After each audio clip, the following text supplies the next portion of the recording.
If you have any friends, employees, coworkers, partners that couldn't be here today, we emailed you a link with the live stream so you can share it and they can join us.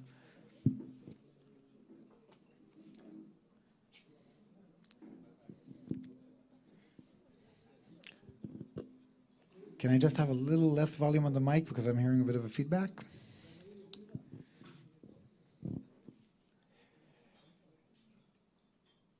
By the way, I was informed to tell you that you can all take the bottle openers. They're yours. It's a small token from us.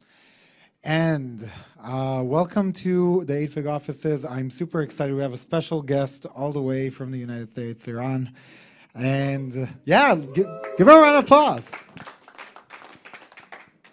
And before we move to the more interesting part, I'll give a small introduction about myself. I am Avishai. I am the VP of Marketing and Growth at 8fig. And this is an event that we are doing for the first time in our offices. We've never done an event like this before. And we hope it's one out of many that we're going to be much more involved in the e-commerce space here locally.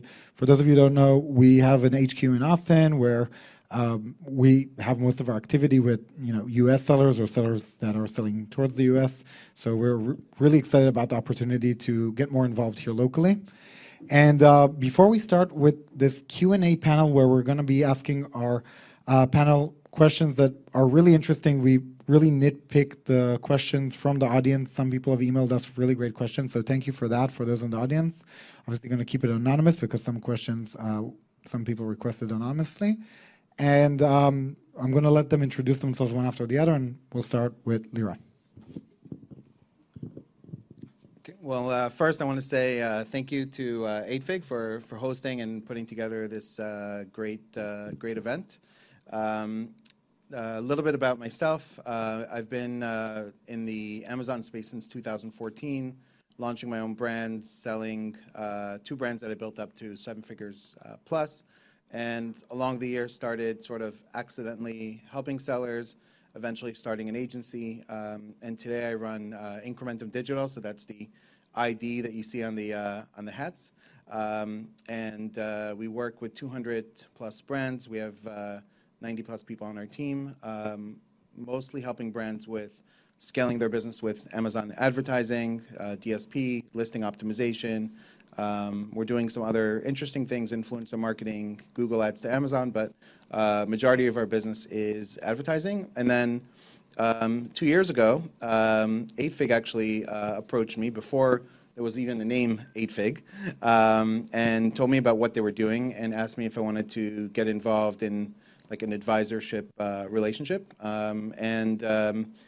I took it on kind of a leap of faith, but seeing who the founders were, I thought, and learning about the product, I really believed in it, and it's been an amazing relationship with 8fig and what they're doing in offering growth capital for sellers. So some of my time is also spent together with the 8fig team and helping reach more sellers and also just to advise the company as it relates to Amazon. So that relationship has been really, really good. And I'll let Yaron, who's the CEO of 8fig, introduce himself. Thank you, Liran. So thank you all for coming. I am Yaron Shapira, one of the co-founders of 8fig and the CEO of 8fig. I'm coming from a tech background. I'm not a seller on Amazon or on Shopify. I'm coming from R&D teams. I developed technology all of my career. I was involved in 4 startups, so this is now number 4. The previous 3 were very successful. All of them were acquired by very big companies. And what is most relevant is that the previous company, me and my partners, who are the partners over here in 8fig as well, we developed technology to underwrite risks in supply chain. So it means that whenever you are buying your goods from abroad, usually from China, it involves a lot of risks that you might experience, the changes that happens in your supply chain. So we developed technology to underwrite these risks. And during this process, we talked with maybe hundreds of sellers, similar to most of you actually. And we actually understood what is their main problem, what is the thing that is preventing them from growing, that is disturbing their night sleep. And what we understood is that they need help in running their business, or to be the executives of their business. So they are usually very small businesses, 2 people, 3 people. So you are the CEO of the company, but you usually lack the CFO, the COO, the CMO, the people around you that are able to help you to grow your business and be very, very successful, because your businesses are already very profitable, very scalable. But this is the piece that we learned that is missing. And this is what we try to do in 8fig. Rather than that, I live over here. I do not live in America. I'm married. I have 6 kids. Yeah, so I have a lot of work. Yeah. From only one wife. Yeah. So. Hi everyone. My name is Tomer. מה קורה? I live in Rosh Pina, near Machanaim. I just drove here today just for this. I was actually supposed to be an attendee. Liran asked me to jump on the panel. I've been selling on Amazon since 2015. I have multiple brands of my own. For the past 4 years, I've been consulting mainly 7-8-figure businesses, mainly not in Israel, mainly outside of Israel. And in the past month, I released a book called Ride the Amazon Wave, available on Amazon right now. Yeah, and I sent 8fig like 10 clients, I think, so far. So not working well, but yeah. No, no, working really well. And I also consult sellers on preparing for an exit. And we actually use 8fig for those brands. We have 7 brands we consult for to build up for an exit. So yeah, happy to be here. So our distinguished panel, are you ready for the questions that have been prepared? And I'm going to start with one that I think is on a very macro level, and we're going to dive from there downwards into the micro level. And the first one is, most sellers are selling in the US, but not only in the US, inflation is running rampant. You consult in terms of marketing, you consult overall, and you've seen a thing or two, especially from the world of supply chain. How are e-commerce sellers supposed to prepare for this kind of continuation of, if nobody knows, inflation is kind of around 10% a year. That's kind of the numbers we're talking about in realistic terms. So, Liran, well, how do you kind of deal with that? Because I'm sure the inflation also touches CPMs, right? So I would say that so far we have not really seen this, let's say, recession negatively affecting sellers. We're definitely seeing, though, rising cost per click on Amazon, rising supply chain, pricing, et cetera, right? So I think ultimately sellers also need to raise their price. It's not so simple because, like on Amazon, you have a marketplace, and if your competitors aren't raising their price, it could be very, very challenging. But, I think at the end of the day, things like this might force you to become a better business also, right? Because you're going to watch more how you're spending money. Maybe you need to be more conservative, maybe have more cash reserves, right? So you can kind of ride out these waves. I do think that on the other side of it, if you do well in running the business, operating the business, make sure you have enough capital, you'll come out stronger.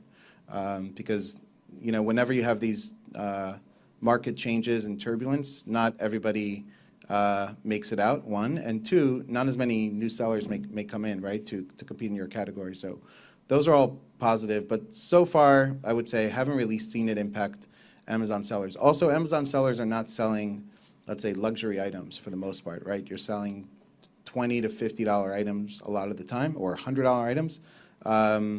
And, I don't think it's going to affect, let's say, a recession affect Amazon sellers the way it might affect, somebody selling Gucci or luxury cars or items like that. In fact, it may help some Amazon sellers who are selling kind of value type items. So at the end of the day, I also think that a successful Amazon business will continue to launch new products. And throughout history, we've seen some of the best businesses start during times of bad economies. I think I saw that Walt Disney, they registered the name right, like as the Great Depression or something was starting. There's a good story about Kellogg's and Pops, the cereal brands, during the Great Depression, I believe it was, and Kellogg's made a big push. It got really aggressive at the time. Pops kind of pulled back, and Kellogg's became the market leader and stayed since then. So, I think you want to have sort of sometimes the opposite mentality as everybody else, right? Like Warren Buffett, who might say, like, when people get greedy, you should get fearful. When people get fearful, you should get greedy. So, might actually this time period might actually become an opportunity for sellers. Yeah, I want to add also another perspective. I think that you should really understand the unit economics of your business. I think that if you understand that, you will be able to overcome inflation, new interest rates, maybe even recession. Not that we see any indications for that. So very similar to what you said. Like, we are looking at the data of the businesses. We do not see that, but we cannot predict really what is going to happen next, right? We are not prophets, right? We can read on the Wall Street Journal whatever they say. But what you can do is to understand your unit economics. So you are paying for your goods, right? You are paying for the manufacturing, you are paying for the freight, you are paying for the logistics, you are paying for marketing, you are paying for the platform. You are making a lot of expenses and you are generating revenues. If you actually understand that, and it sounds simple, but the thing is that most people do not understand that, and I'm talking now from the angle of a tech business. Most of tech businesses do not understand unit economics, and I'm afraid to say that also there are some sellers who do not understand their unit economics. But if you do understand that, and then you will understand that, hey, with the new inflation, it might be that some of your costs are going to be more expensive. Might be that the freight is going up, even though currently it seems that it's going down. But let's assume that Amazon will become more greedy, right? You said fearful and greedy, so Amazon will take your advice and Amazon will become more greedy. They just raised fulfillment rates for Yeah. Q4. So let's assume that all of these will go up. So you understand your unit economics and you are able to know if you are able to compete or if you are unable to compete and make your decisions. So my recommendation for inflation, really, you need to understand your unit economics. Yeah, so I'll try to keep it short. I know we have one question. So two things I will add to what was said so far. So first one, I think, is treating your business as an aggregator. What I mean by that, I consult a few aggregators, so I've seen from the inside with hundreds of employees how they run their business. And now you have, with 8Fig, you have funding covered. What you really want to do, treating your business as an aggregator, is kind of thinking, if you bought your business today, what would you do first? So what I mean by that is, when was the last time you checked suppliers for your product? When was the last time you checked other freight forwarders? When was the last time you really drilled in and tested different price points? A lot of sellers didn't change their prices for 2 years. I'm not saying a higher price is a good idea. I'm just saying you have to test a higher price, a lower price, and see where you make more profit, right? And where you rank better on Amazon. So I think treating your business as an aggregator, and if it was sold today, what would you do? I think that's one great thing to do. I forgot the other thing. Yeah, okay. I'll leave it there for now. Excellent stuff from all of our panelists. What I'm trying to think about what a bit of the data I've seen. It seems that what you just explained, that Amazon raised the prices, by the way, is that just like when you're about to run out of stock, you raise the price to not run out of stock. I think Amazon ran out of people to work in the fulfillment center, so they basically raised the price of, yeah. Oh. Sorry. Yeah. Products. So product launches. You should really develop products that are much better differentiated or have a much higher barrier of entry. What I mean, it doesn't mean you need patented products necessarily, but if you start launching products that are expensive or heavy, oversized, or very cheap, like $10 products. Tomer, that's a good question, right? Like going into a recession, would you go in and launch a $200 product, or would you focus on, you know, $40, $50 products? So for me, it doesn't matter. For me, it doesn't matter if the product is $40 or $200, as long as it's making me like 40, 50K a month. It doesn't really matter what the price of the product is.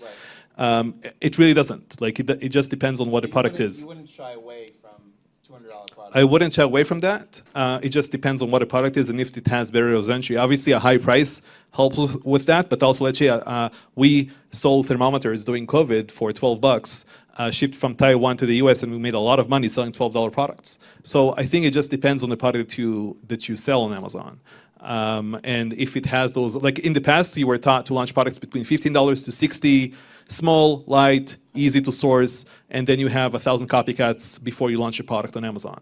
The game has changed. Like you have to launch products that you have to fight in the sourcing and product development phase, so you could not fight every single day once it's on Amazon.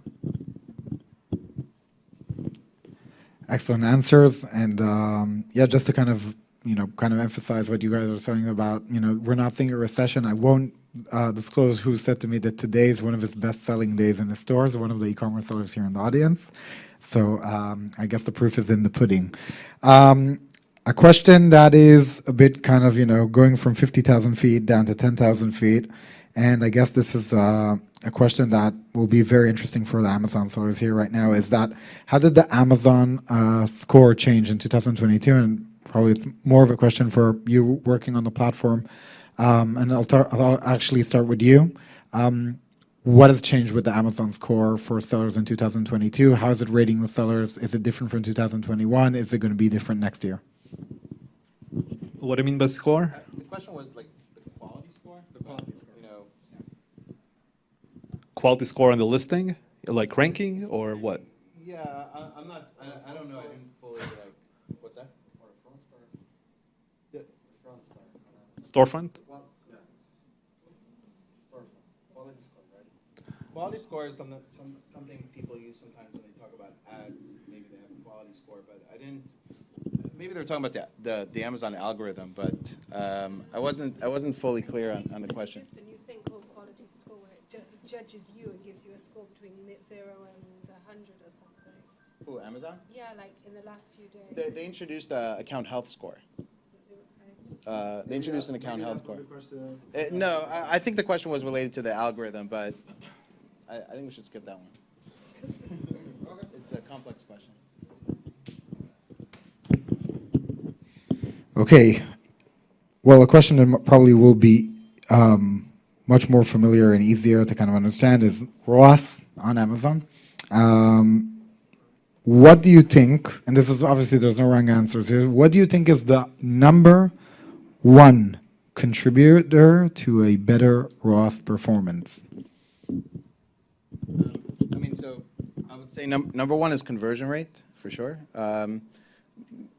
After that, I would say, so I'll add a second thing is really getting granular in your campaigns, making sure you have really relevant keywords. Like if I wanted to improve my ROAS, then I would make sure that the keywords that I'm targeting were very, very relevant to my product. I would go less broad-based, and I would really focus on my conversion rates, the keywords that have the best conversion rates. Cost per click is definitely, like I said, increased, and so you have to get more granular. And part of that is also separating out your keywords into more campaigns, basically. Less keywords in a campaign, more focused campaigns, more granular. Taking your search terms that are converting, adding them back into the campaigns, negative keywords, like really optimizing really well, going granular. But ultimately, it comes down to your conversion rate. If you have a poor conversion rate, there's not much you could do. Like, you know, if your listing isn't converting traffic, then you're not going to have a good ROAS. I will just add to that. Like, can anyone tell me what's a good conversion rate? Is it 10%, 50%, 80%? It's one of the questions. Yeah. Oh, it's one of the questions. Yeah. So, can anyone answer that? Like, what's a good number? It depends, right? So, like a high conversion rate, usually if you sell a product like one a day, let's say, it usually has a very high conversion rate because you appear on page 10 or whatever. If someone got to that page and clicked on you, they are very likely to buy at that point, right? So a high conversion rate is only high when you're on page 1. And even then, it's like a 50% conversion rate with 1,000 sessions is very different than a 50% conversion rate with 10 sessions, right? It's a much higher conversion rate. So what I will say, what I will add to what Liran said, what we do is we just look at the competitors and we just see if we are better than them in every aspect of the listing. So title, bullet points, images, A+ content, video, reviews, right? Product itself, like everything we need to be the best in the niche, and then we have the highest chance to succeed. So I think you need to look, let's say you have 100 reviews right now, look at all the competitors that have 100 reviews or let's say less than that. If anyone is doing a better job than you in terms of revenue, sales, keyword ranking, and then make sure you're better than them and then just heavily target them with. Somewhere, that's a good point. So when you're saying, I want to be the best, you're kind of looking at me versus the other competitors with a similar review count, right? Because you're probably not going to. So it's both. It's not just a similar review count, it's anything they do better. So it can be, let's say someone has 10,000 reviews and they have one image, right? I'm not going to look at their images, but I might look at their title and bullet points because maybe they have keywords that the title don't have. So I think it depends. We take all of the competitors, the big, the small, and we just see where we are on the chart of sales revenue, and we just kind of compare ourselves to them, and we have our own systems to kind of do it easily, but that's the way we do it. And PPC is like the last thing you deal with. Like it all starts with a good product, then it continues with a good listing, good reviews, and then PPC just complements everything. Then you can send as much traffic as you want, right? Yeah. And I mean, I would say to talk a little bit about how do you have a good conversion rate when you just launch a product, you need to figure out what are those levers that you can change within the listing in order to have a better conversion rate, which is differentiating the product. And I will say also early on is price, you know, is a factor, right? And a lot of times I rather, especially if I have a consumable product that people buy over and over, I'd much rather put the product in the customer's hands than have a low conversion rate, bad ranking, and give more money to Amazon ads. So something you need to consider when launching products also. So you're not getting off that easy, even though you don't run Amazon ads. When you were talking about Amazon ads, we were obviously talking about a utopic situation where you don't run out of stock.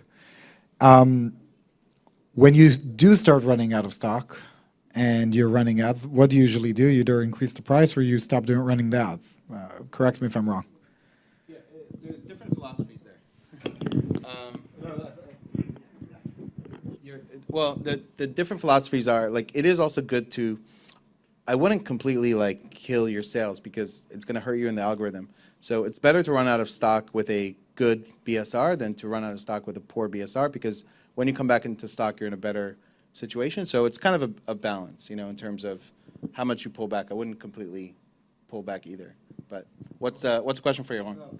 Since we're going to put him on the spot. So the question for Yaron is, after you confirmed that there's more than one way to deal with it. Next event, EFIG will invest in Yeah. Good point. So the question for Yaron is, there is one element in the product that we've developed here that also takes into account the advertising. What do you think is a good practice for someone to think about when they're thinking about, okay, I'm going to have to advertise in the end?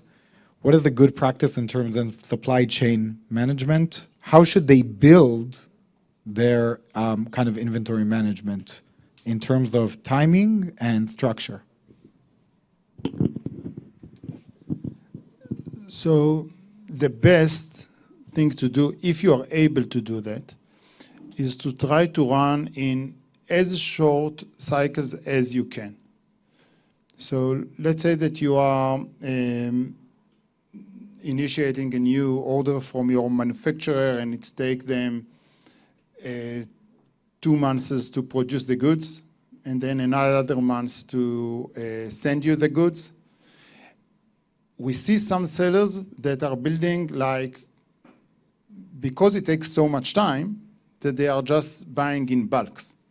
Right? They are trying to save time, they are trying to save shipping costs, and then they are buying in very big chunks. Buying in very big chunks means that every time that they are buying goods, these goods should last in their inventory for many, many months. So it seems as a good business decision. I want to argue that it is not. It is much better, even though it takes 3 months for you to get your goods, it's better that you order just for 1 month. And then the next month, initiate another batch, and another batch, and another batch. And whoever is an 8-fig client knows that we call it a line. So you just initiate and more and more and more lines. The thing is, you might lose some on your freight. Your freight might be a bit more expensive per unit. It might be. But the benefit that you are getting is your flexibility. So you are able to buy more and more and more goods all the time. Now, to be honest, you do not really know what is going on. At the start of July, when all of you looked at CNN and heard that this is going to be recession and every problem and all the bad things, who imagined that Prime Day is going to be such a big success, bigger than even 2021? We couldn't imagine that. Now, if you had to prepare months in advance for Prime Day and then for Q4, then your flexibility is down. It means that if you are growing, you are getting out of inventory. So my recommendation about what to do when you are out of inventory is, hey, plan ahead and do not be out of inventory. There are no good solutions on being out of inventory. It's just a bad thing. Okay, so just do very short cycles. It will pay off. I'll just expand on the 2 points that were mentioned. So with inventory, this is exactly what we're doing. So we have a 3PL, and like in COVID, we all use the 3PLs like crazy. We stocked a lot of stock there. What we do is we stock 1 month in a 3PL or 2 months in a 3PL for the stock, and we don't touch it. Okay, it just sits there in a warehouse. Now we ship everything from China directly to the US every single month if we can. So instead of creating like 3-4 shipments a year, we create 10 to 12 shipments a year across our products. The freight is actually not that much more expensive. Even if you fill up containers every 3-4 months, it still doesn't save you more than a few $100s by distributing them. Now, the only real cost you have is with your supplier. If you tell them I'm going to ship 1,000 every month and you need to produce 1,000 every month, they'll tell you, okay, the price is a lot higher per unit, right? So what we do is we tell them, okay, we'll pay the 30% deposit for 3,000 units, and every time you ship 1,000, we pay you the 70%. And that way we kind of avoid that. The other thing we do is with all the suppliers, we actually pay them 100% in advance for the stock. And that way we get very significant discounts for all of the products that we do with them. We have a very quick turnover for those products. The other thing about stockouts, that's what I recommend sellers about PPC as well. So let's say I'm going to run out of stock for a month. That's really bad. So I'm trying not to run out of stock for more than 10 to 14 days if I have to. And what we do is we usually don't raise the price because we don't want to lose conversions. So what we do is we actually just lower the budget in PPC per day for like $5 or $1 or something like that, just to have a very low budget. So we just spend much less on PPC. Conversion rate stays the same. And then we just slow down sales that way. But that's like the only thing we do. If we run out, we run out. I have a question I want to ask you, Ron, actually. Obviously 8Fig gives money, growth capital to sellers. They're not giving up any equity, right? Do you think there's a particular time where an e-commerce brand should be, let's say, or when they might need to raise money as equity versus borrowing, and like what's the difference, or when should somebody look at one versus the other? Yeah, this is actually a very good point. We are getting this question from clients a lot. I think that as long as you need the money for expanding what you already do, you'd better not take equity. If you just need to buy more goods, you need to spend more on marketing, your shipping costs rise like it happened a year ago, you need working capital. You need money to run your business. And this is very good money because you are investing $1, you are getting $3 back, $1.30, $4.20, whatever your unit economic is, right? But you are investing $1 and you are getting $1 back. So you are fine. Keep your percentage, keep your equity in your business in your hands. This is the most expensive asset that you have in your business. Like you invested your days, your nights, your time with your family, these hard days when it was extremely hard to sleep. You spend this in order to build your brand. And you just have 100% in your brand. You're not going to have more percentage, okay? Whenever you give percentage, it's done.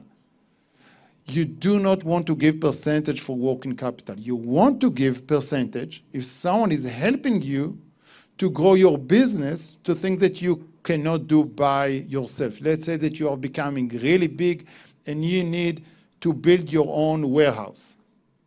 Okay.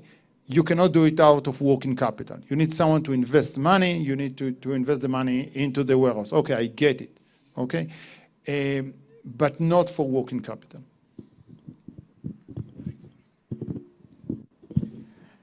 So the next question is related to managing remote teams. Who here has a remote team? Raise of hands. 1, 2, 3, 4, 5, 6, 7, 8. You're not raising, but I know, 9. Okay, so 9 people who have remote teams. Yaron, you're the CEO of a company who has a team in Austin. Liran, I know you have a remote team, which is probably, in all 5 continents, right? Almost. You need 1 man in Morocco, and you have 5. And I'm not sure about you, but yeah, remote team. So great, this question is for all of you, and let's start off with you. Yeah, but what do you want to know? I don't know. Sorry, I said it again. First event. What is the formula you use in order to manage remote teams successfully in terms of, first of all, hiring? What is kind of like secret sauce of finding the good, right people? The second one is, how do you kind of keep tabs on what everyone's doing? It's obviously, very hard with the different time zones. And the last one, the third one, is actually, how do you know when to basically when do you actually understand when somebody's not good enough? So hiring, managing day to day, and when to say goodbye to someone. Yeah, so I will say I consult on this for Amazon sellers, and in my, you can call it agency, where I do the actual consultation, we do it very differently. So for Amazon sellers, I think most Amazon sellers really want to keep a very small and lean team. You don't need a lot of people. I have 7 people in the Philippines, and that's it. You don't need a lot of people to run a very big business on Amazon. So what I will say, and I'm just going to give random tips. Doesn't matter what you said, okay? So one thing I can say, and this is what happened to me, okay? So I basically hired people. I hired one for customer support, I hired one for PPC, I hired one for graphic design, and I had 12 people underneath me, all reported to me, didn't talk to each other, and that was the worst year of my life probably, managing that entire team.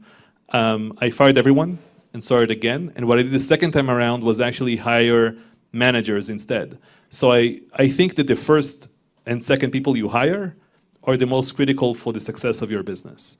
Because the initial people that you hire, and again, I'm talking about Amazon, I'm not talking about proper businesses. You both have very big teams, obviously.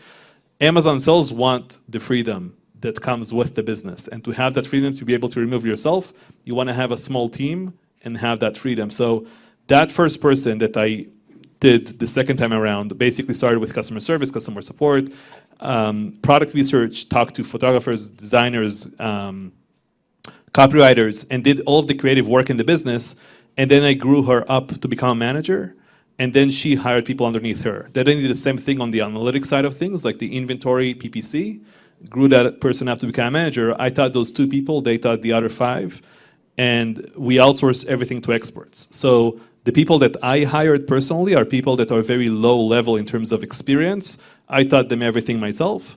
That's what I wanted, right? Back in, I think this was 2018 or something like that. And I still have that team today. So that's what I did. That's like my experience. And we use, and I think how you manage your business is not even more important. So use Slack, Asana, ClickUp, whatever. Like you need to use those different tools in your business that are not being discussed enough in this industry, unfortunately. But that's critical. I actually helped a lot of people from New York, like very big sellers that are just talking on Skype or WhatsApp with each other and just yelling in the office and whatever. And once I kind of show them the way it can be done, they're like, okay, we're going to change to that. And they change the whole thing. So yeah, that's what I will say for now. I will pass it forward to Liran because we are not lean. Our company is not lean. We're actually the opposite. So I'm not sure that my advices are going to be the best. Well, we're not too lean either. We have 90 plus people all over the world, but everybody is remote. So I made some notes on some of the things we do. So first, let's talk about hiring.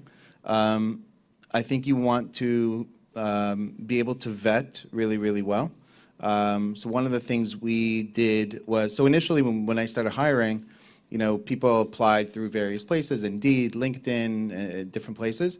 And, they had a great resume and we interviewed them. And then realized on the interview after like 5 seconds, I would go on with my COO in the beginning and like I'm sending him like a private message on Zoom, like, okay, this person doesn't know anything. And it's like 5 minutes in, like how do we get off this, not waste 30 minutes on a call, with somebody. So then we said, okay, we need to get smarter. So we developed a test, okay? And when people apply to a job now, we sent them a test. Now, we have an agency too, so our ads team need to speak to customers. So they pass the test, and we interview them, and they get on the interview, and you can't understand them, or their video is bad, because we hire all over the world. We hire Eastern Europe, we hire Philippines, Pakistan, US, Canada, all over the world. So then we said, okay, we're going to get smarter. So we did test, then they have to send us a video. Then all that we automate goes into ClickUp, and then somebody on my team rates it, and then only then do we decide to interview. And now it's no longer me doing the interviews, it's somebody else doing the interview, and if it's a higher level position, then I may go on like a second interview. So first of all, the hiring process.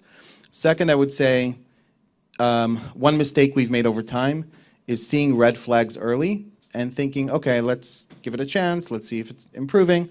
Red flags early always resulted in the person not staying with the company.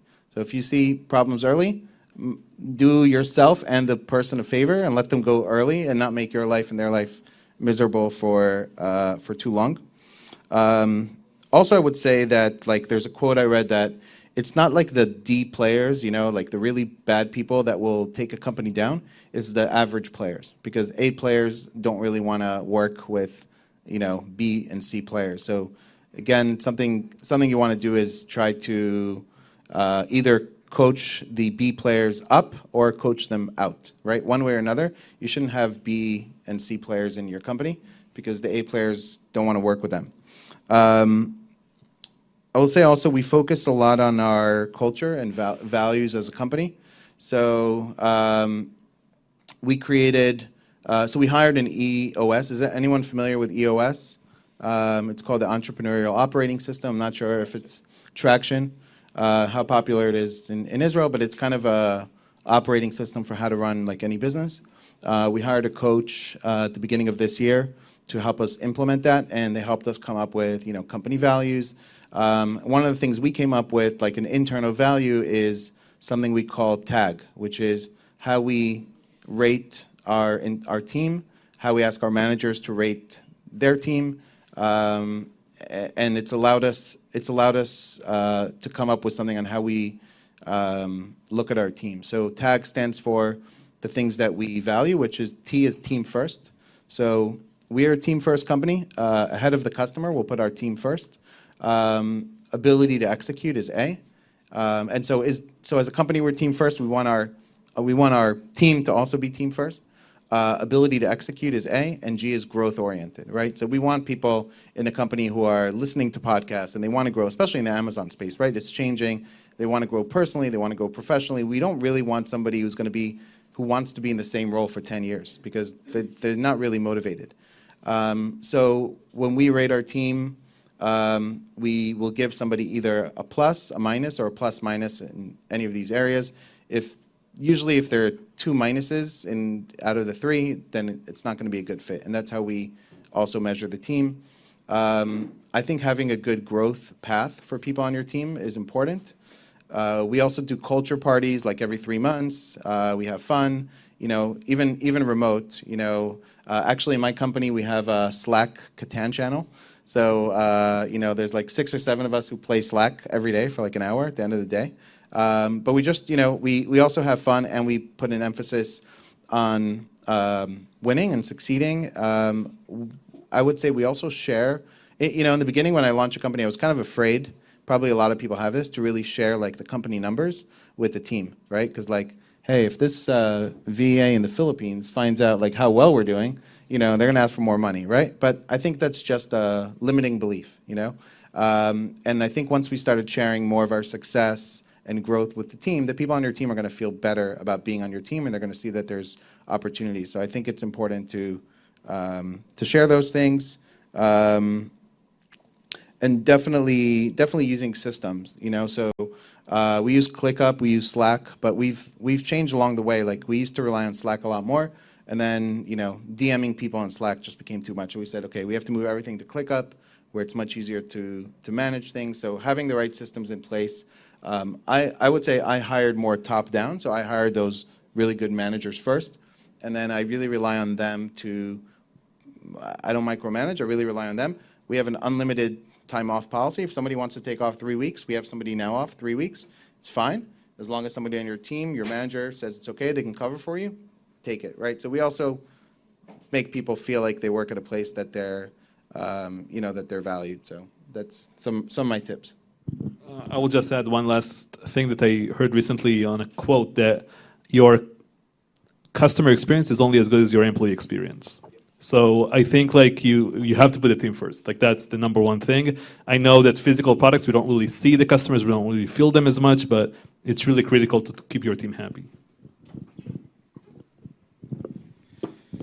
Okay, I love this question, kind of to, when we got like warmed up. Somebody asked a very personal question. He said, I finally just hit 7 figures in the past year.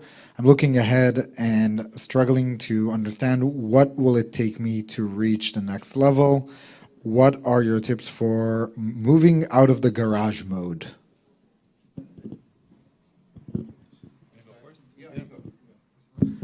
Yeah, I would say that the first thing you need to put together is if you just hit 7 figures, it's $1 million, and that means that you might be a one-man show, maybe one more person, and all you probably know what to do is like research products, launch them, a bit of PPC, a bit of supply chain, and that's it. That's your business.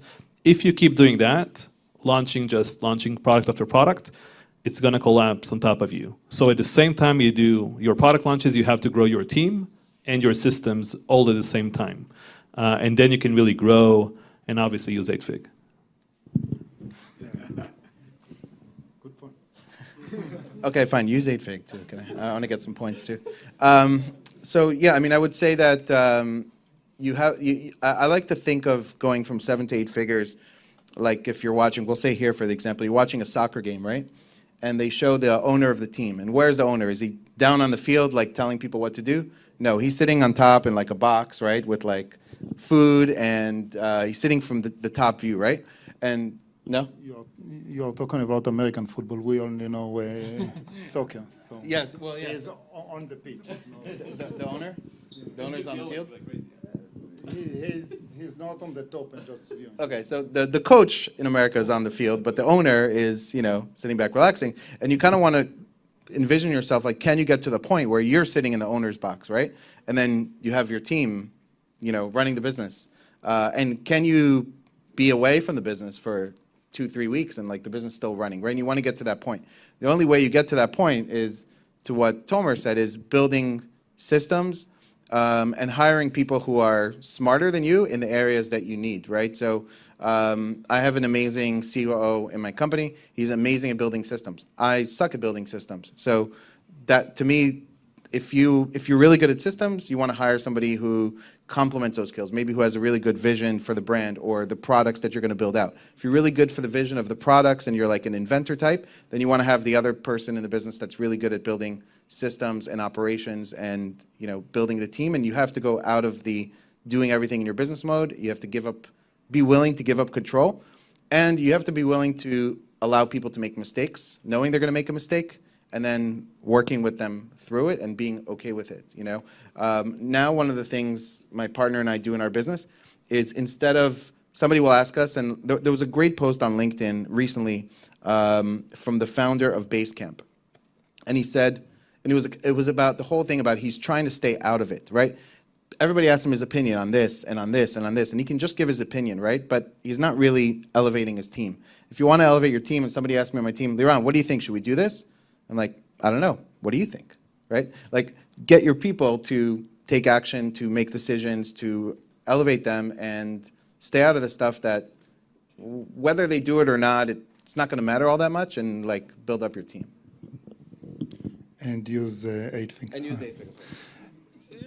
So why I think that you should use 8fig whenever you become 7 figures and now you want to grow and break the glass ceiling and become 8 figures.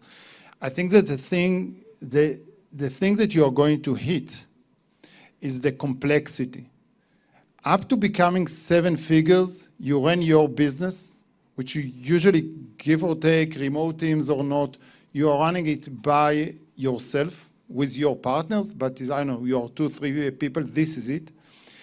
And when you are becoming 8 figures, it's exactly the same. You are doing exactly the same things, it's just in a different scale. It's 10x bigger. 10x bigger means that it's 10x more complex. 10x more times, your Chinese manufacturer is going to call you and tell you that they have some whatever in their factory. And then your freight forwarder is going to call you 10x more times and tell you that it's going to be delayed in 2 months. By the way, if you will pay them $50K this week, it's going to be on time, okay?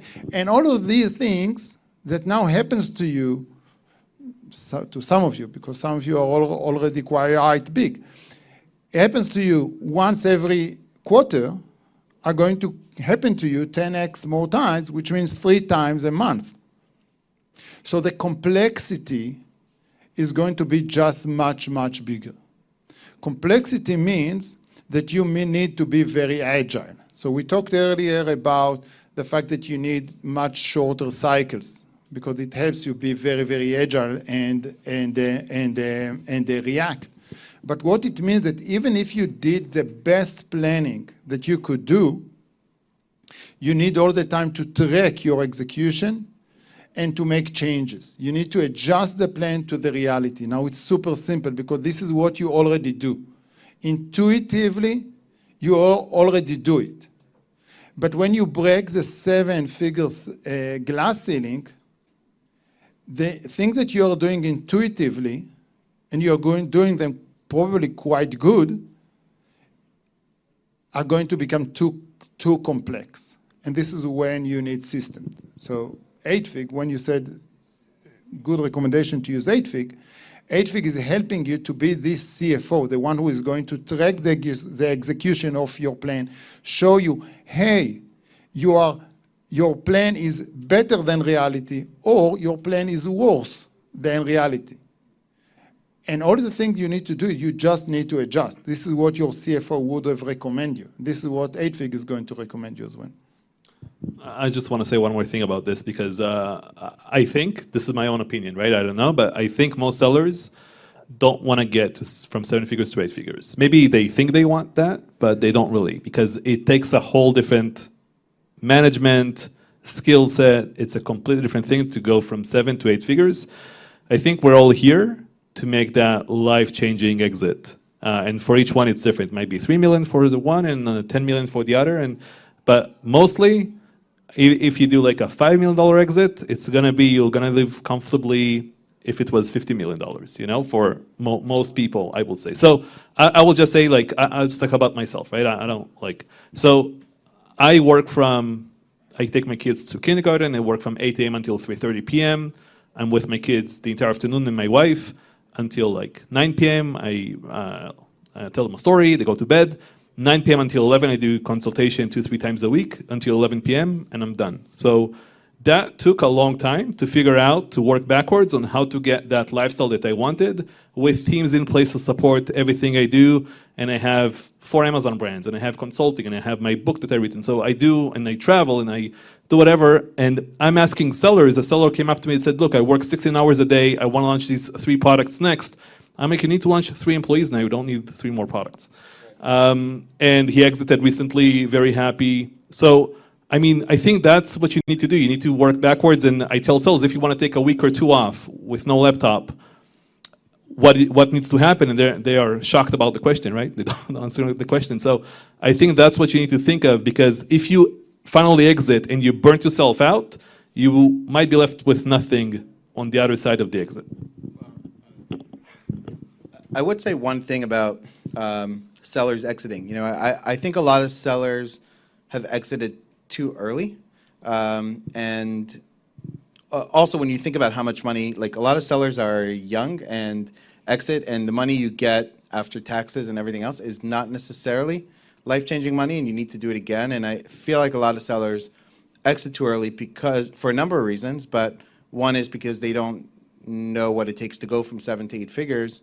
And also you do need that capital growth in order to get there, and you need to launch more products. I think that's a lifeline of Amazon sellers. But, you know, relatively speaking, I think we're still very early in e-commerce. And I mean, I can imagine that people who sold their business in 2018 last year were looking back and be like, right? Because, you know, they could have sold it for way more money in the last couple of years. You know, and they didn't, and perhaps it was maybe they just want a certain lifestyle. But I think a lot of sellers sell too early. We're still very, very early in e-commerce, so just something to think about. I want to add something about exits. This is my 4th company. The first one that I was part of the founding team was acquired for $360 million. The second one is still private, but we raised $100 million, so you can guess what scale it is. And you talked about exit. I think that you should never think about, hey, I want to make an exit. You are running a business, okay? So Johan, a lot of these books say, like, start with the exit in mind in the business, right? Like, okay, so I'm writing. writing. You don't believe in that philosophy, Especially telling startups, right? what? Yeah. I'm writing a different book. I think eventually you are running businesses, right? You are spending $1, you are getting $2 back. This is it. It's that simple, okay? What you need to think about, how I make a real business, a solid business. You talked about this earlier, how the business is running when I am away for vacation for 2 weeks. This is a good way of thinking. You are creating a real business, okay? The real business is running, is making money, is able to grow. If you are creating a solid business, a big business, a business that succeeded, a business that can even work during rainy days, and some of you had rainy days, okay? The ones who have shiny days had rainy days. But if you are building a real business, then making the exit is the easy part. Because if you have a good business, everyone will want to buy part of your profits, right? So this is easy. This is the easy part. The hard part is to build a real business. So focus on building a real business, not on the exit. And from a personal perspective, I'll second that. For those of you who do know me, my first company got sold just really recently to LinkedIn. and was considered a very sad exit. And probably one of the reasons of that was in 2015 when me and my co-founder started it, we had the exit in mind. And this kind of exit eventually led to 90% of the staff being laid off, and not really a company that made its full potential. The second company I started, which still exists today, even though I'm not a part of it, and I left it to a different CEO to run it, still a company I own 100% ownership of. It is still running, and I think it was because we built a business in mind. It doesn't matter if it was e-commerce, because I think the advice about don't just think about the exit goes for any kind of business. I don't think e-commerce gets a kind of exclusion here. And I think that the build and exit in mind was really great for a very specific time that I think we had a 2-year, I think, air pocket where even if you built a very mediocre business, somebody would swoop up and buy you. Yeah, so this air pocket, it comes, I think, once every 10 to 20 years. And, if we're all going to time stuff, so let's time the stock market, let's time a bunch of other stuff. And, and I think that's a fool's errand. And that's just from my personal perspective. On that note, we're going to take questions from the audience. So raise of hands, who wants the mic and what do you want to ask? Okay. Buddy system to pass the mic to the nice gentleman there in the middle.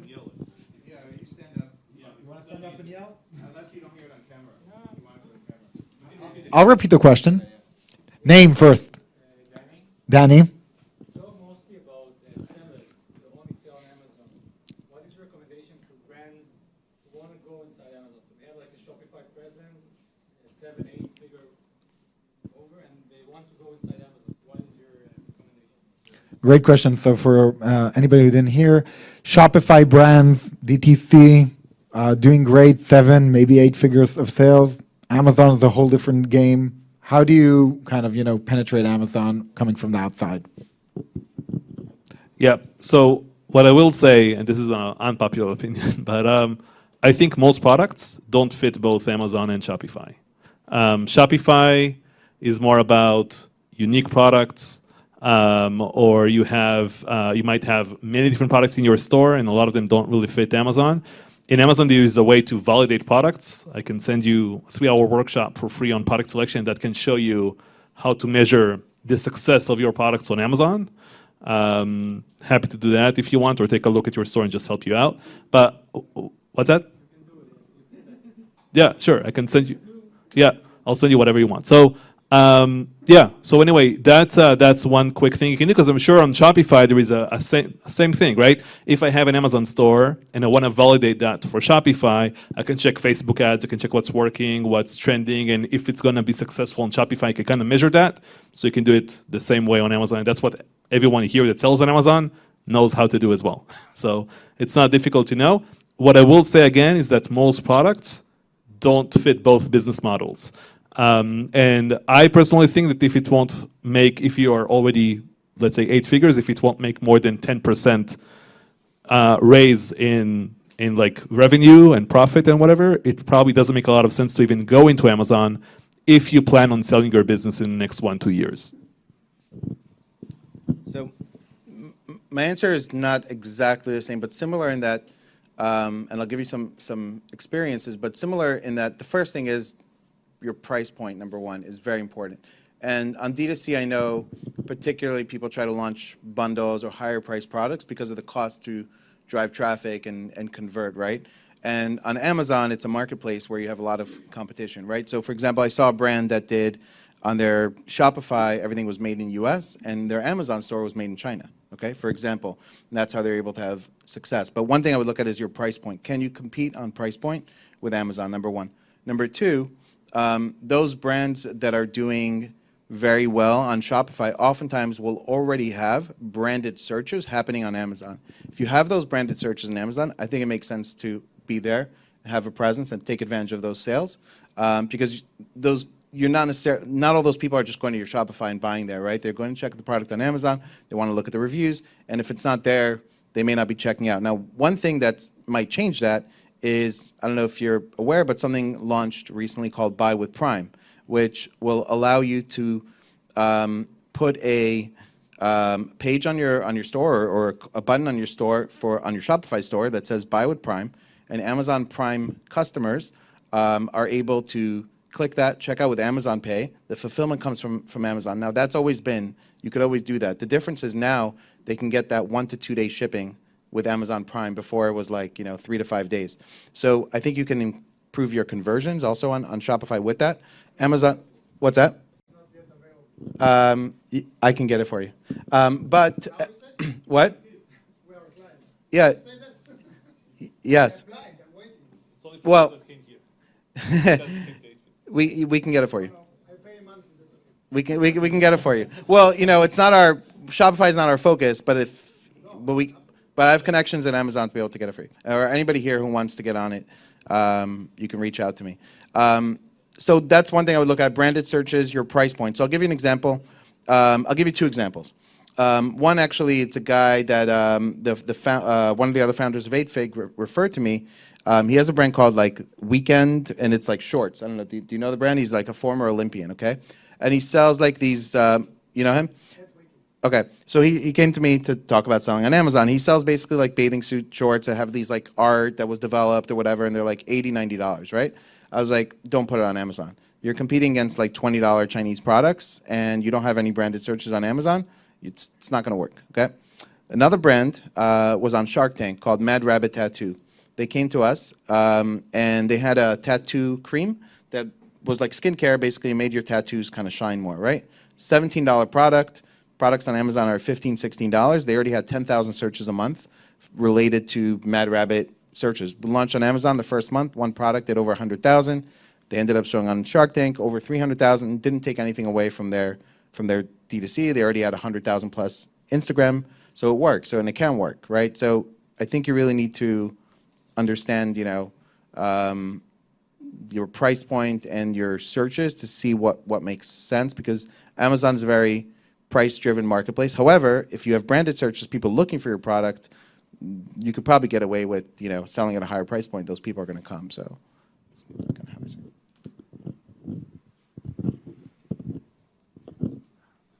So I guess, Felix, it was worth coming today.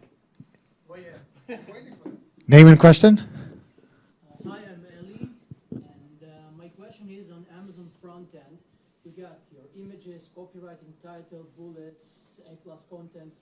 How would you measure which one of them, like in percentage, which one of them is more important for your Amazon sales, like Yes. the customer? Okay, so just to repeat the question, Ellie's asking from the front end part, what is most important for your Amazon product page? All of it? I mean, why does it matter which one is the most important? Because all of them are. What would you improve first? Like if you're, Do you already have if you're an traffic? aggregator, you're buying a product, what would you improve first? Do you have traffic or not? So, Let's say, yeah, you have traffic. so what I will say, again, when we do, let's say, brand optimization, right, to a seller, what we do is we do it all. Like we take the product, they ship us the product, we analyze the product, packaging, product functionality, inserts, everything about it, branding, right? Then we go to the images, title, bullet points, A+ content, backend, PPC, audit. Like we do everything, and then we tell them suggestions on what they should do for the next year or two, to grow the business, exit, whatever they want to do with it. But the answer is now Amazon is so competitive that you have to deal with everything. Obviously, main image is the most important real estate for your listing in terms of visibility. Title is probably most important in terms of SEO, right? So I guess those are like the top 2, but everything is important. So Yeah, I mean, I would say it kind of depends, right? If you have no traffic, then you probably want to improve your SEO because nobody's seeing your listing anyway, right? So I would say you'd focus on the SEO component and that first. If you have traffic, then I would say probably your images, your main image and your secondary images are really, really important. I would say A+ is not as important like as your main images, but kind of like Tomer said, you really want to optimize, everything. I think video is important, component also to differentiate your product, to showcase your product. But it all depends because, it's kind of had a post on LinkedIn. If this recently, if there was this Under Armour listing for socks, right, with like 8,000 reviews and like 4 pretty poor images, okay images, right, and like if they optimize the listing better, would it sell any better? They have 8,000 reviews, right? So it depends, right? If you have a product that's got 50,000 reviews, you may be able to have just one main image and you could do fine. Maybe you could improve it somewhat, but it kind of depends on the state of your listing as to what I would improve first. But the real answer is you want to have everything really like as good as it can be. I would say that if you are able to, you should try and test and change different things. It's sometimes easier on D2C than on Amazon, but whenever you can, just do it. Because I'm not sure that there is one right answer. Okay, like look at Israel at supermarkets. Okay, so. Advertisements of Shufersal will look much nicer and shiny than advertisement for Rami Levy. Okay? Now, I'm not sure which one is better, right? These are they are selling the same things, but the brand is a bit different. So the advertising is a little bit different. Which one is better? So I think it's quite hard to say which one is better. So if you are able to test.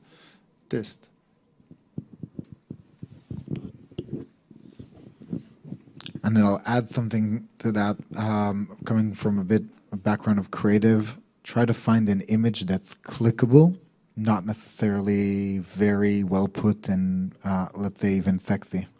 Sometimes images that don't look the best are sometimes the images that are most clickable because they feel real. So, who else has a question? Yes. Hi, I'm Sam. I'm a new sales hire for Getida.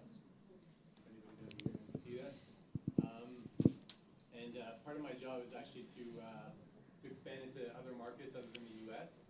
So my question for the panel is: the U.S. Amazon so competitive. Do you guys see like opportunities in other territories like UK, Germany? Where would be like the next sort of frontier as far as territories to sell into? Okay, so Sam here is a new hire for Getida. Whoever doesn't know what Getida does, they basically help you recoup lost, basically. Sponsorship goes in the mail. They help you recoup, and they actually Wanted to give context to you. Yeah, I like to call it they make money, that disappear to come back. That's a good way to describe them. And he's asking, out of the non-US countries that have like an Amazon presence, which one is the next one to kind of blow up? Is it the UK? There's people saying that Germany is the next, country to come after the US to be big on Amazon. What do you see? What do you think? Yeah, so what I will say is that it all depends on what you sell. If you sell baby products, you don't want to be in Amazon Japan because you don't have any babies, right? So I think it just depends on what you sell and where your customers are. What you really want to do is if you go to whatever software, right, to check sales, what you want to do is you want to check your competitors in the US, see how they're performing, then go to Amazon UK, Amazon France, Amazon Canada, Walmart, whatever, and just see where they are and how much money they're generating per month estimated, and then you can know where to go first. You really want to check your direct competitors and not just check, let's say, the niche in France, because maybe there's a huge French brand that you don't know nothing about and do like 100K in France, but you don't, like, it's not real, So you have to compare like apples to apples sort of thing. And I would say the easiest expansions are probably Canada and Walmart. That's where usually sellers go to these days. I can say Europe is challenging. There are companies like Z.co and others that basically help you to get into Europe. What I tell sellers, this is my own recommendations to them, is don't do it. Because if you do it and you fail and you get like 5-10% increase in sales because you went into Europe, when you try to sell your business, the aggregators will say, oh, it's only a US brand, it doesn't work in Europe, but probably you don't have the capacity to do it well in Europe. So I tell them, look, sell it as is, and then the aggregators say, oh, they're not in Europe yet, we can grow it by 50%, So I rather them not touch it, launch more products in the US, do this stuff they already know how to do. Again, it depends on the business, but that's like the overall suggestion that I give them? I would say Canada and UK are probably the easiest to break into, but to Tomer's point, if you're already successful in launching in the US, then it's just a lot of times easier to stay there. And the business gets more complex, right? So you need to make sure you also have the capital. It's another plug for 8Fig, right? If you want to go international, but the capital, the team, et cetera, right? Because now you're moving inventory between, say, China, US, UK, 3PL. So the business gets a little bit more complex. So it depends on your size also, and the products. And I know some people that will launch a product, particularly like, for example, you can launch a supplement in the US and completely fail, but you can launch it in Canada and do really well because there's more barriers to entry in Canada. You need to get a special health sort of certificate from the government, and it's more barriers to entry. And I know sellers that have launched failed products in the US, but those products did well in Canada. So kind of like you said, the product matters also. I think there were some questions here and here as well. Don't worry, we'll get to them. I'm just trying to ask. You said not to sell baby products in Japan, and according to the average age, I would expect diapers to go there very well. And fence rollers. So who else has a question? One here and then one there. Name? My name is Rania. Rania. I own a company for educational games. I have my own brand. I never sold on Amazon. So my question is, how do you start a business on Amazon? Where do you sell now? Educational games. And I where? sell locally here. I had a few exports, but it's all been, like the classical way of selling. Nothing Right. online. Okay, so Rania, selling brick and mortar educational games here locally. Now want to go internationally, export on a marketplace rather than just export. Okay. How do you start on Amazon? Yeah, doesn't matter. Yeah, what age are you selling to? 3 to 12. 3 to 12. So I will say, like I know the niche in Amazon, so I will say that if it's Amazon is a search engine, right? People are typing in a keyword and they buy. They look for something they need. So they might type in STEM toys, or they might type in educational toys for kids, or they might type math for kids, or those type of keywords they type in. And if you're relevant for any of those, that's great. Let's say you invented a game. Let's say you invented Taki, right? Or you invented like whatever game. That wouldn't work on Amazon because no one is searching for it. There are no search engine keywords for it. But as long as you do have keywords, and you can check in Amazon, you can check for search volume, and you can understand how many people type it in every month. You can see competitors on Amazon selling similar products to yours. And if you see they're doing well with low number of reviews, that kind of tells you you will probably do well as well. You can kind of compare them.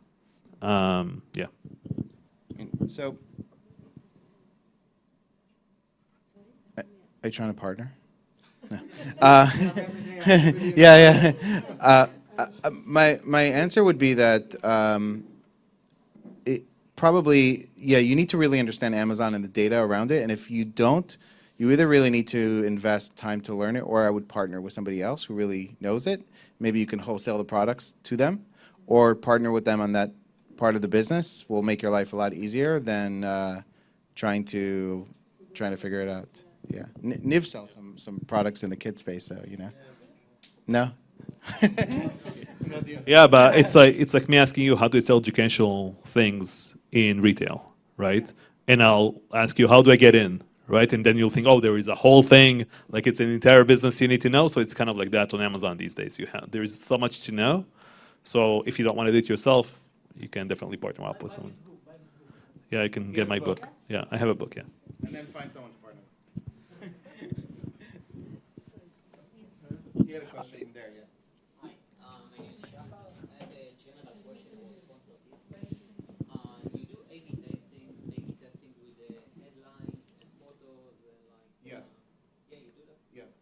And also with your sponsor brand, copy, No, custom that I image. do. I just wanted to know regarding the sponsor display with the headlines. Yes. Yes, you do. Yes. Okay, so the question was, does Liran do display A/B testing on the sponsored ads, the display specific format? And the answer of Liran is yes. Always A/B test. Yeah, I mean, sponsored display is not as big a part of the business. So, like, if there's other priorities, I would say, then I would work on those first, right? Like custom A/B testing your sponsor, A/B testing your sponsor brand is a lot more important because it drives more traffic, right? So I would focus on that first. A/B testing video ads, right? Like the things that are driving more traffic, like your 80/20. Sponsor display doesn't drive as much, so I wouldn't say it should be your number one priority, but it's something you should do if you have the capacity to do so. I will just add there is one very simple tool I don't remember the name, I can send to you, that basically builds up your titles. So you can say I want like a trust title, and then it just builds up that title specifically for ads on Amazon. So a few things. One, recently on Sponsor Brand, Amazon has been giving like suggestions, for titles, but also the way we come up with the headlines is a combination of a few things. One, we like to segment what we're targeting in terms of like keywords, right? To have those in the title, along with what people are saying about the product, which we get from the reviews. Helium has, well, there's a few areas, right? Sometimes with the reviews, they show the reviews, but then they also show what people like about the product, right? Like durability or soft or whatever it is. But we also use like the Helium extension to the review analyzer, and we see what the top things people are saying about the product. And then we're including those in the copy. Some other sort of hacks or tricks around things you can do with the titles, at least on the sponsor brand side, you could put like save on this product. Like if you have a coupon or something like that, you can have those wording in your copy. I've also tested like we recommend this product or whatever, and you pretty much can get away with that. And sometimes the perception is that Amazon recommends it. We've put that into headlines also and gotten it approved. I've also seen certain words you can't get approved into the headline that people would put on the custom image itself. And that also will kind of pass the system too. So.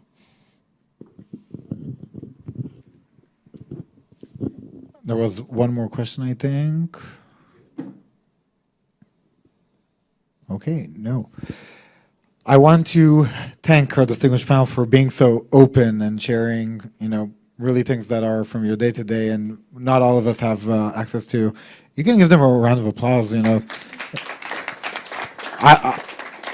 I've never hosted a panel before, but I've been in attendance, and many times there's very fancy answers that don't go into the ins and outs, and I think there were very honest answers, and some that will make you think, and some that will also make you go try something right after the panel. So. What about a clap for our host? I really hope you all scan the barcode. If you didn't, do remember to do it before you leave. Openers are yours, and feel free to stay. We are basically not shutting off the lights. There's still drinks and a bit of food left. So thank you all, and I hope to see you again next time in the next event.